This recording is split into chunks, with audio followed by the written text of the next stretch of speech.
High সবাইকে, এটা হলো পুরী ডে 2 ভিডিও। আমি এখানে ডে 2 আর ডে 3 ভিডিওটা সবকটাই ভিডিও আমি এই ভিডিওটার মধ্যেই অ্যাড করে দিয়েছি। তোমরা একটু দেখে বেশি ভিডিও বানাইনি, সেই জন্য এই একটা ভিডিওতেই অ্যাড করে দিলাম। আমরা তারপর গিয়েছিলাম যে সমুদ্রের পাড়ে সকালবেলাতে সানরাইজ দেখতে, কিন্তু গিয়ে দেখি যে সূর্যই ওঠেনি। সেই জন্য আমরা একটুখানি ফটোশ্যুট করছিলাম, যেটা তোমরা আমার ইনস্টাগ্রাম পেজেতে দেখতে পেয়ে যাবে। আমার ইনস্টাগ্রাম পেজ হলো ইন্দু অফিসিয়াল। তারপর আমরা বিকালবেলাতে গিয়েছিলাম জগন্নাথ মন্দিরে। আমরা যে টাইমটাতে গিয়েছিলাম সেই টাইমটাতে ধ্বজা পাল্টানো হচ্ছিল। দূর থেকে না মন্দিরের চূড়াটা একটা আলাদাই আকর্ষণ অনুভব করায়, আর সেই আকর্ষণটাই অনুভব করিয়ে প্রত্যেকটা বাঙালি দূর দূর থেকে ছুটে আসে শুধুমাত্র মহাপ্রভুকে একবার দর্শনের অপেক্ষায়, যেখানেতে পা রাখলে সব নেগেটিভিটি এনার্জি দূর করিয়ে শুধুই পজিটিভিটি এনার্জি ফিল করে। সেই জন্যই হয়তো নেগেটিভিটি এনার্জিটা চোখের জল হয়ে বেরিয়ে যায়। এটা হলো ডে 3 ভিডিও বিকেলবেলা 5টার সময়। বিকেলবেলা 5টার সময় যে এতটা ক্লাউড থাকবে এটা আমি ভাবতেও পারিনি, কারণ প্রচুর বড় বড় ঢেউ আসছিল, যার কারণে লাইফ গার্ডরা কিন্তু ডেকে ডেকে পাড়ে সবাইকে তুলে দিচ্ছিল।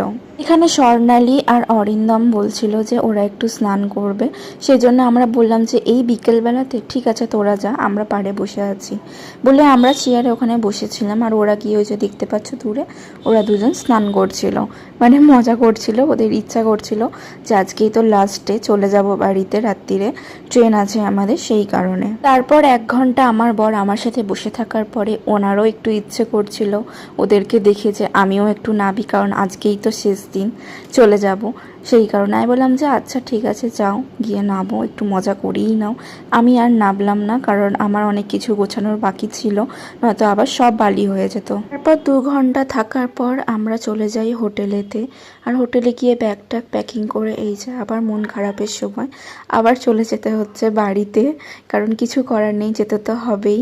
যাচ্ছিলাম আর ভাবছিলাম যে এই তো কাল এলাম, কত তাড়াতাড়ি 3টে দিন কেটে গেল, হয়তো আবার আসা হবে, কারণ বাঙালি মানেই হচ্ছে দীপুদা, দীঘা, পুরী, দার্জিলিং। এই যে দেখতে পাচ্ছ আমরা চলে এসেছি স্টেশনেতে, আর আমাদের ট্রেনও এসে গেছে।